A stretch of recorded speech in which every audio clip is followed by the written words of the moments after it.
Tapi kemarin kan juga Mas Roy Suryo juga ke Komnas HAM kan? Oh iya, ya. Apa itu bentuk perlawanan Bukan, atau gimana? gini. Karena apa? Karena itu sebenarnya juga masukan dari beberapa masyarakat termasuk netizen plus 62.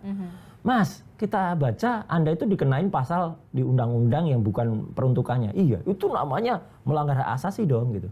Saya jadi ingat, oh iya ya, dulu pasal 32 dan 35 di Undang-Undang ITE yang kebetulan saya ikut menyusunnya, itu adalah bukan untuk tujuan itu.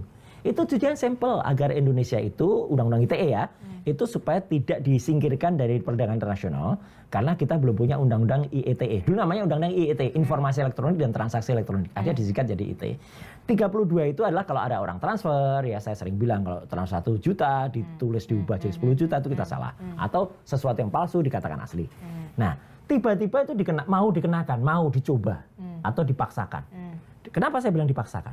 Kalau tuduhan semula itu, ya katakanlah ada seseorang yang keberatan karena merasa dicemarkan nama baiknya, merasa dihina, ya atau bahkan sebelumnya merasa kita menyebarkan menghasut.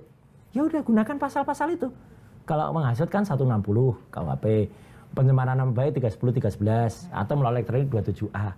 Ya udah kok tiba-tiba ada pasal lain yang diselundupkan. Itu namanya pelanggaran HAM. Dan atas saran, ini saran juga loh. Saran dari beberapa termasuk juga salah satu komisioner Komnas HAM, saya nggak perlu sebutkan dari siapa, ya kita ke sana. Kenapa sih kamu nyebutin? Loh, kan masa kita yang disuruh nyebutin, yang satu aja nggak nunjukin ijazah juga nggak apa-apa, ya kan gitu. Nah, jadi kita kemarin langsung diterima oleh analis.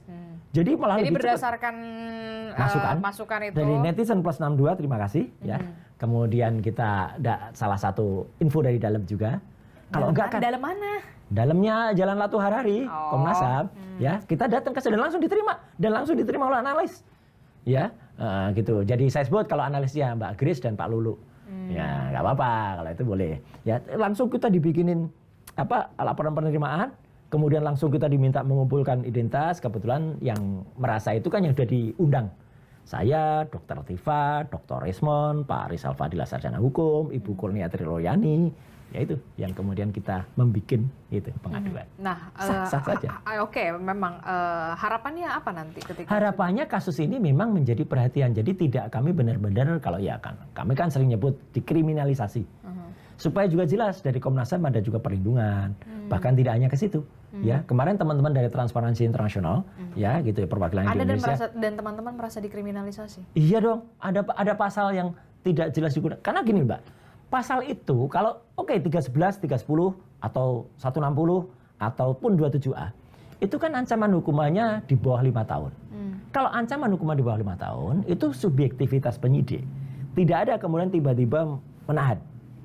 Gitu loh. Tapi kalau ancaman hukumannya yang 32 itu adalah 32 ITE itu 8 tahun, yang 35 itu 12 tahun, dia bisa punya subjektivitas untuk menahan seseorang. Itu yang dialami oleh Prita. Dulu saya termasuk yang belain Prita, Mbak.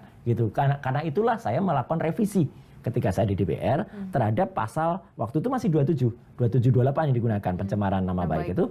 Kita turunkan yang tadinya ancamannya di atas 6 tahun, ya. Waktu itu kita turunkan jadi di bawah 5 tahun, jadi hanya 4 tahun. Jadi nggak bisa ditahan sebelum sidang. Kecuali nanti sidang memutuskan apa, baru itu yang dijalankan. Kalau ini sebelum sidang udah dikerangkeng tuh teman-teman, sehingga kita nggak bisa lagi menyuarakan itu, gitu loh. Kita mau-mau aja kalau pasal itu tepat.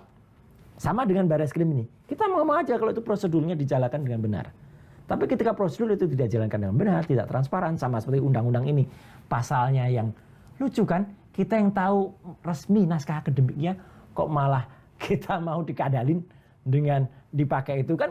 Makanya waktu kita bikin undang-undang klarifikasi itu, ini benar loh. Petugasnya malah juga tanya-tanya gitu loh. Pak, jadi harusnya pasal ini digunakan buat apa? Gini loh, kasih kuliah sini. Benar-benar kita ngobrol guna dari pasal itu. Oh, mereka gitu. Iya. Loh, saya bilang, lah terus siapa nih yang ngarahin? Ada deh gitu yang ngarahin gitu.